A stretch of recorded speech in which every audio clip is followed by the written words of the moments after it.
अंकिता भंडारी को न्याय के लिए आज महापंचायत का आयोजन किया जा रहा है। देहरादून के परेड ग्राउंड में इस महापंचायत को रखा गया है और यहाँ पर उम्मीद की जा रही है कि हजारों की तादाद में लोग यहाँ पहुंच सकते हैं। इस समय प्रोग्राम की शुरुआत हो चुकी है और सवाल ये किया जा रहा है कि आखिर वीआईपी कौन है जिसको लेकर जांच आगे बढ़नी चाहिए। आपको बता दें, मुख्यमंत्री के आदेश के बाद सीबीआई जांच को अनुमोदन किया गया था। सीबीआई जांच ने टेक ओवर कर लिया है, हालांकि उसको लेकर भी विवाद है। यहाँ पर हमारे साथ कुछ लोग मौजूद हैं, उनसे बातचीत करते हैं। सर, आप आगे आइए। आपका क्या नाम है और किस तरह से आप इस पूरे माहौल को देख रहे हैं? मेरा नाम चारू तिवारी है और आज जो महापंचायत अंकिता को लेकर है, असल में अंकिता हत्याकांड का मसला सिर्फ एक अंकिता के हत्याकांड का मामला नहीं है, बल्कि पूरे पहाड़ के अस्तित्व का सवाल है, उत्तराखंड के स्वाभिमान का सवाल है। हम जो लोग सब समझ रहे थे 25 सालों के अंदर उत्तराखंड में बिजली, पानी, सड़क, शिक्षा, स्वास्थ्य, रोजगार और हमारी सुरक्षा के की तमाम जो मुद्दे हैं वो सही होंगे, लेकिन 25 सालों के अंदर हम सब लोगों के साथ बहुत बड़ी मुश्किलें हो गई हैं। हमारे बिजली, पानी, सड़क, शिक्षा, स्वास्थ्य की बात तो बहुत दूर है, अब हमारे जीने का सवाल हमारे साथ खड़ा हो गया है।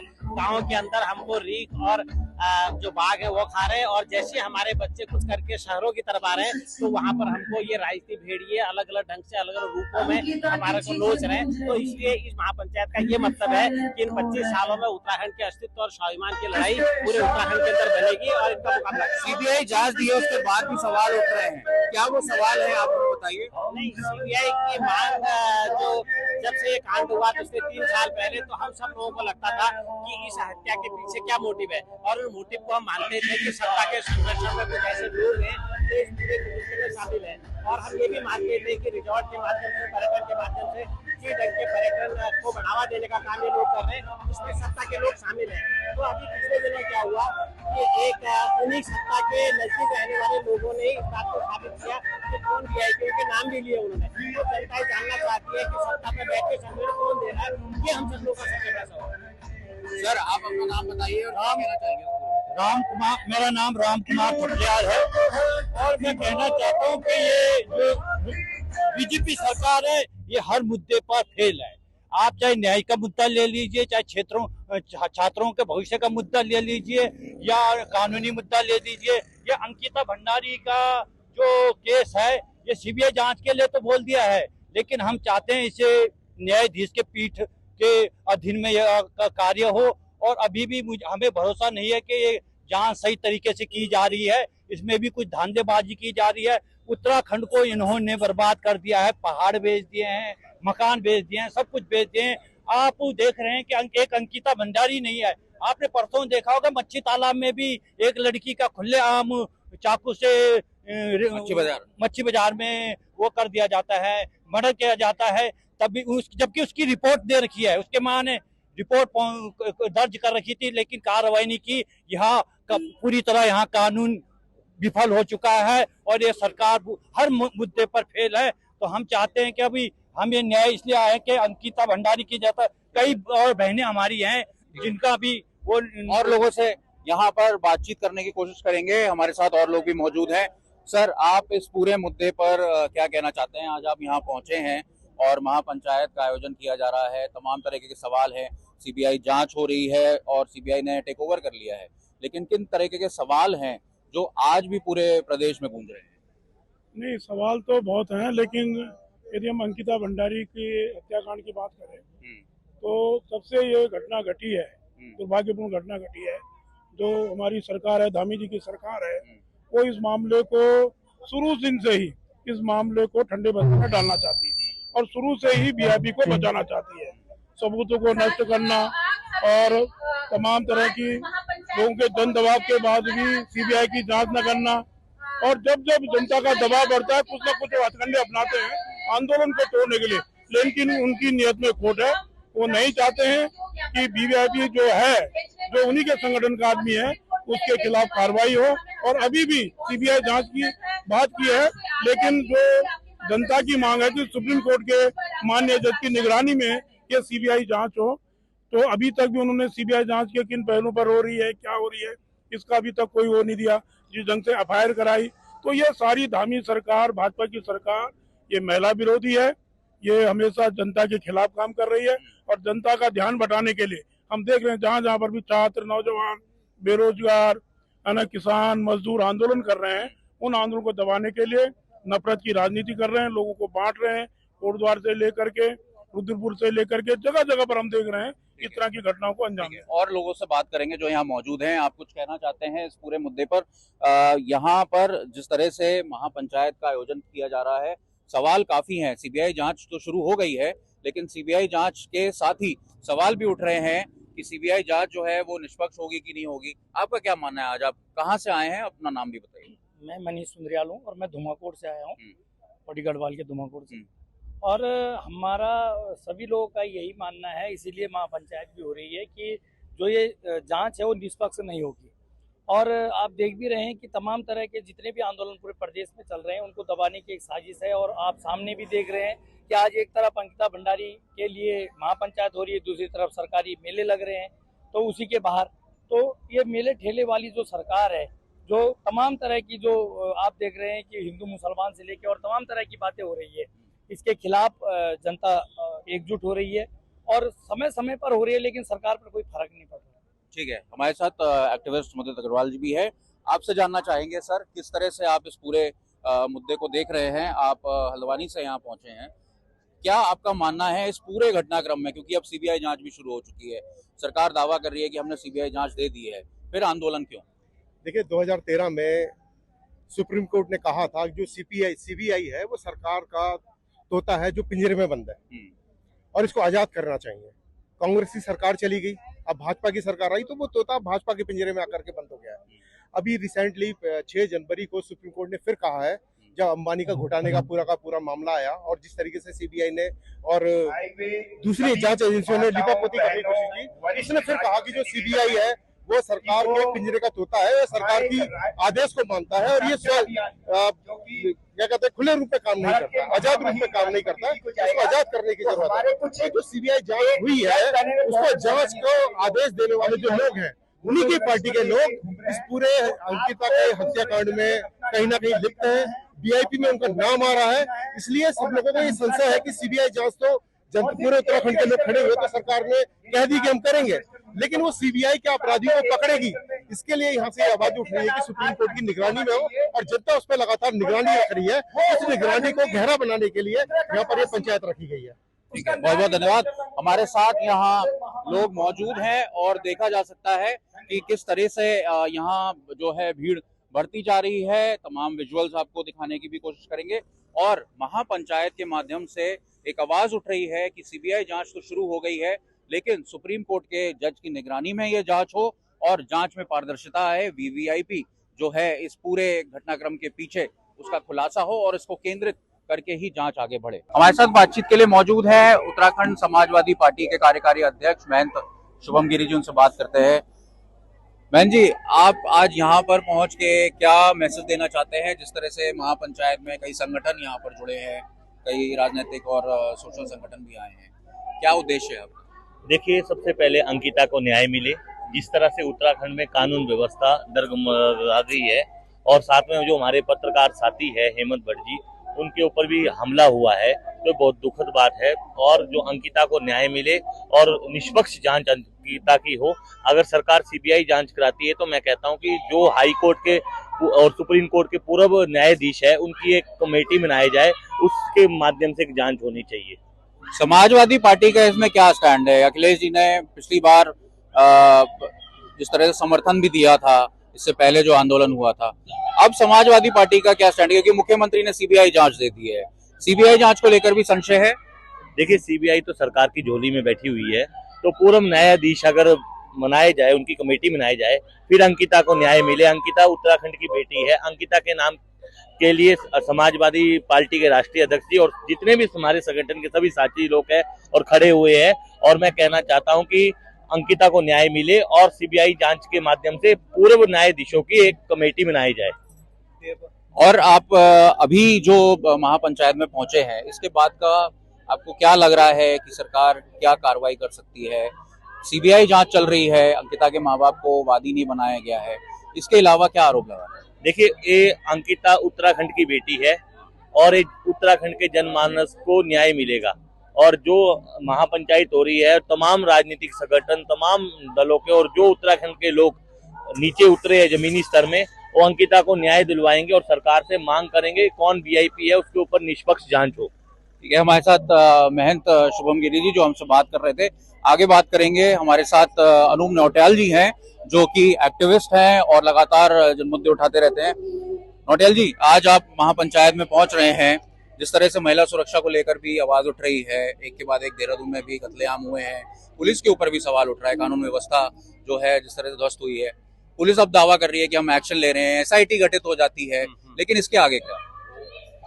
अंकित, क्योंकि देखिए आपका नेशनल चैनल है और लाखों लोग देश दुनिया में आपको चैनल को देखते हैं, तो उन्हें मैं तो यही कहना चाहूंगा कि जो उत्तराखंड का जो पूरा लॉ एंड ऑर्डर और जो पूरा क्राइम का जो हम एक पैटर्न हमने पिछले इतने वर्षों में देखा है और हम एक निरंतर डिक्लाइन होते हुए देख रहे हैं, ये बहुत बड़ा नेचुरली बहुत बड़ा कॉज फॉर कंसर्न और वरी है कि जिससे हम एक कम्युनिटी पुलिसिंग की बात करते हैं या प्रदेश में एक लॉ एंड ऑर्डर की रोबस्टनेस के बारे में बात करते हैं, वो काफी हद तक मिसिंग दिखाई देता है। और ये खाली ऐसा नहीं है कि मेरे कहीं कोई ग्रीवेंसेस हैं, मैं कुछ तथ्य भी जो आपके समक्ष रख रहा हूं, जैसे उदाहरण के तौर पर एनसीआरबी जो कि भारत सरकार के स्वयं आंकड़े हैं, तो चाहे वो मिसिंग विमेन के केस हो, मिसिंग चिल्ड्रन के केस हो, तमाम हिमालयन राज्यों की फेरिस्त में हमने ये पाया है कि उत्तराखंड राज्य में सर्वाधिक महिलाओं की गुमशुदगी हुई है, बच्चों की गुमशुदगी हुई है। तो ये जो पूरा का पूरा लॉ एंड ऑर्डर का और इसको लेकर के, तो ये तो इसका एक पहलू है, और जो दूसरा पहलू है वो लैक ऑफ सीरियसनेस है टुवर्ड्स क्राइम एंड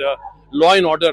तो खाली एक बड़ी सतही तौर पर बयानबाजी सरकार के शीर्ष स्तर पर होती है, लेकिन जमीनी स्तर पर कहीं कोई बदलाव हमें देखने को नहीं मिलते। और आपने भी जैसा जिक्र किया, चाहे वो देहरादून जिले की 3 महिलाओं के, युवतियों के एक के बाद एक मर्डर की बात हो, और आज विशेष तौर पर जिस चीज के लिए हम आज यहाँ पर जमा हुए हैं देहरादून की सड़कों पर वीआईपी महापंचायत के लिए, अगर आप अंकिता भंडारी के भी पूरे प्रकरण को देखें, और मैं बड़े सरल तरीके से बोलूं तो इस तरीके के साथ में खाद्य पदार्थ की बात होती है कि भाई ये पनीर जो है ये मिलावटी पनीर है, उसी तर्ज पर ये जो सीबीआई जांच जो उत्तराखंड सरकार ने यहाँ पे वीआईपी को पकड़ने के लिए 3.25 साल के बाद में भारी जन दबाव के बाद दी है, वो वीआईपी जांच भी जो सीबीआई जांच है वो भी मिलावटी, कम से कम मेरे दृष्टिकोण से मिलावटी है।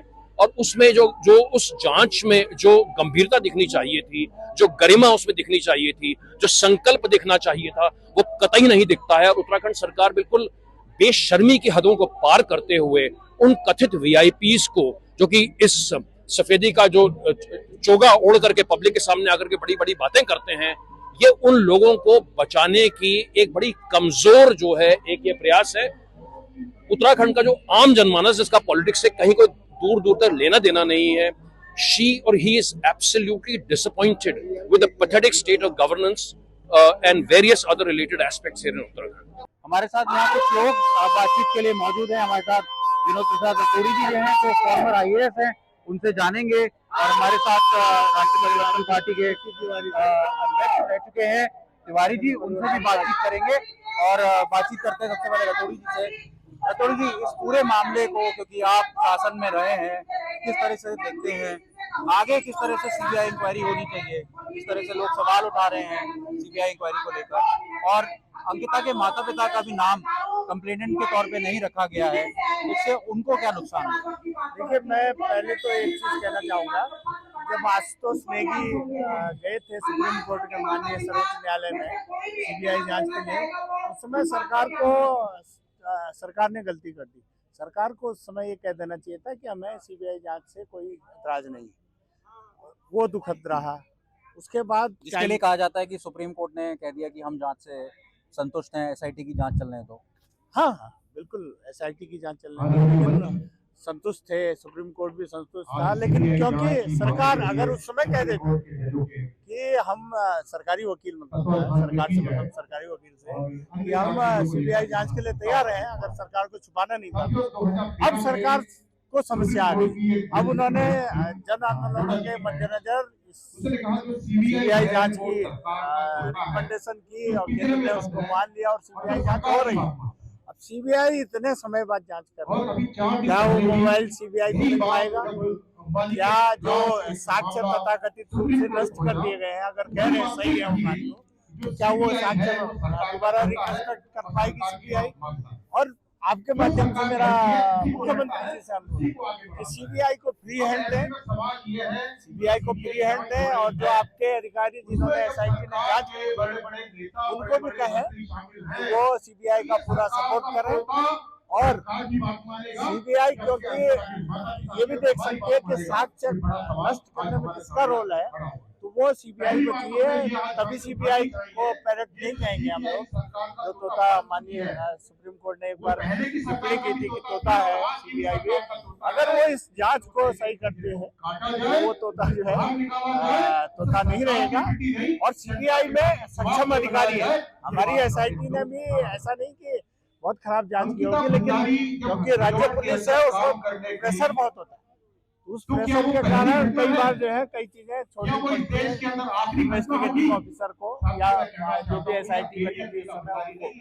तो मुझे लगता है कि माननीय मुख्यमंत्री जी अगर चाहेंगे तो हमारी बेटी को जरूर न्याय मिलेगा, और उनसे उम्मीदें बहुत है, सारी जनता की उम्मीदें, क्योंकि वो मुखिया है हमारे राज्य के, उनसे सबको उम्मीदें हैं कि वो इस जांच को और अच्छे से करवाएंगे और इसमें पूरा सहयोग लेंगे। और उनकी पार्टी के भी बीजेपी की तरफ से हमको लगातार बयान हम सुनने को मिलता है कि पहले लोग कह रहे थे कि सीबीआई की जांच होनी चाहिए, सीबीआई की जांच होनी चाहिए, अब हमने सीबीआई की जांच भी दे दी है, फिर भी लोग विरोध कर रहे हैं। तो सीबीआई की जांच में भी अगर संशय है तो किस तरह से जांच होनी चाहिए? नहीं, देखिए सीबीआई की जांच में संशय नहीं हो रहा है जनता को।